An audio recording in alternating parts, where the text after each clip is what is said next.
2 दिन तक मेरे दोस्तों को मूवी देखने के लिए कन्विंस करने के बाद और अगले 2 दिन तक उसके लिए टिकट बुक करने के बाद मैंने finally Dhurandhar the revenge movie देख ली।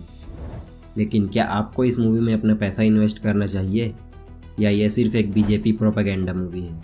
क्या यह मूवी इसके पार्ट 1 जितनी अच्छी है या उससे बेटर है? आज इस वीडियो में मैं उन्हीं सवालों का जवाब देने का कोशिश करूंगा जिससे आपको डिसीज़न लेने में आसानी हो कि आपको इस मूवी में अपना टाइम और पैसा इन्वेस्ट करना चाहिए या नहीं। इसका डायरेक्ट आंसर है yes, it is a propaganda movie. और ये इसके फर्स्ट पार्ट की तरह सॉफ्ट या सटल प्रोपेगेंडा नहीं है, ये एकदम डायरेक्ट और स्ट्रेट फॉरवर्ड प्रोपेगेंडा है। इंटरवल तक मूवी के फर्स्ट हाफ में स्टोरी का बिल्डअप होता है और उसका एग्जीक्यूशन सेकेंड हाफ में होता है जब फाइनली नरेंद्र मोदी पीएम बन जाते हैं। मैं नरेंद्र दामोदर दास मोदी।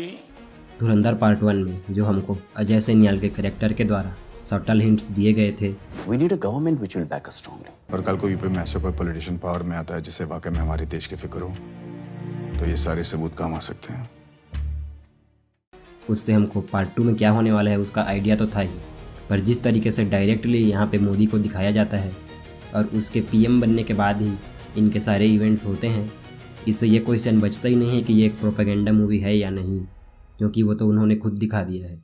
यहाँ सिर्फ ये क्वेश्चन बचता है कि आप इसे एक आर्ट की तरह देखना चाहते हैं या एक प्रोपेगेंडा की तरह। अगर आप मोदी पगलू हैं तो आपने तो अब तक डिसाइड कर लिया होगा, लेकिन अगर आपको आर्ट से मतलब है तो बढ़ते हैं अगले सेक्शन की तरफ। एक्शन में वायलेंस और ब्रूटालिटी इस मूवी का सबसे बेस्ट पार्ट है, जो कुछ लोगों के लिए बहुत ज़्यादा हो सकता है, पर जिनको वही सब देखना है उनके लिए ये जो धुरंधर 1 के ट्रेलर में रणवीर सिंह को नाम दिया गया था व्रेथ of God, he definitely earns that title in this movie.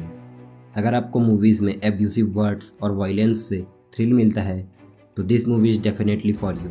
तुम्हें यहाँ बिल्कुल भी डिसअपॉइंटमेंट नहीं होगा। मैं तो यहाँ बस इतना बोलूँगा कि Vanga got a competitor, a true competitor. Vanga ने एक बार इंटरव्यू में बोला था, I'll show them what violent film will be. पर धुरंधर ने वायलेंस और ब्रूटालिटी का एक नया बार सेट कर दिया है। रणवीर सिंह की performance is another highlight of this movie. Part 1 में वो सिर्फ एक साइड कैरेक्टर की तरह थे, वहाँ मेन रोल रहमान डकैत का था, लेकिन यहाँ he is the main character और वो स्क्रीन पे डेफिनेटली दिखता है, one of his best performance. खैर ये तो सबको पता ही है, सब लोग बोल ही रहे हैं। इसके अलावा जो यहाँ नए कैरेक्टर्स इंट्रोड्यूस हुए हैं उसमें जसकीरत का फ्रेंड और आतिफ अहमद, उन दोनों का परफॉर्मेंस मुझे पसंद आया।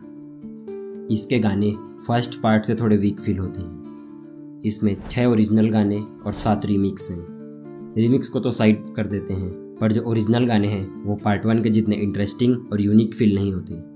फिर भी इस एल्बम में भी कोई बेकार गाना नहीं है, सारे गाने बहुत अच्छे हैं। पार्ट 1 में सारे ओरिजिनल गानों के बीच एक रेंज था जो यहाँ मिसिंग फील होता है।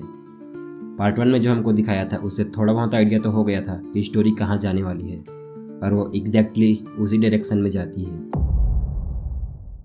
अब तक तो डिसाइड कर लिया होगा, और अगर नहीं किया तो मेरा तरफ से डेफिनेटली अ रिकमेंडेड वन। तुम्हें ये मूवी ज़रूर देखनी चाहिए, वो भी थिएटर्स में। बस अगर आपको प्रोपेगेंडा से सख्त नफरत है, आपको वो शब्द ही पसंद नहीं, तो आप इस मूवी को इग्नोर कर सकते हैं। नहीं तो 4 घंटे की मूवी में ऑडियंस को बिल्कुल भी बोर नहीं करना अपने आप में एक अचीवमेंट है। इसका स्टोरी, ब्रूटल एक्शन और सॉन्ग सब थिएटर एक्सपीरियंस डिज़र्व करते हैं।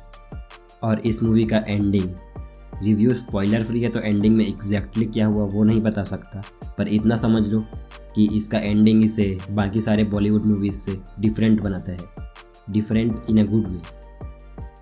आई होप कि आपने अब तक डिसाइड कर लिया होगा कि आपको इस मूवी में अपना टाइम और मनी इन्वेस्ट करना चाहिए या नहीं। और अगर वो डिसाइड करने में मेरे इस वीडियो से आपको थोड़ा भी हेल्प मिला हो तो एक लाइक कर देना, नहीं तो रहमान डकैत का भूत तुम्हारे सपने में आएगा। सब्सक्राइब करने के लिए तब बोलूँगा जब मेरे वीडियो की क्वालिटी उतनी अच्छी हो जाएगी। बाय।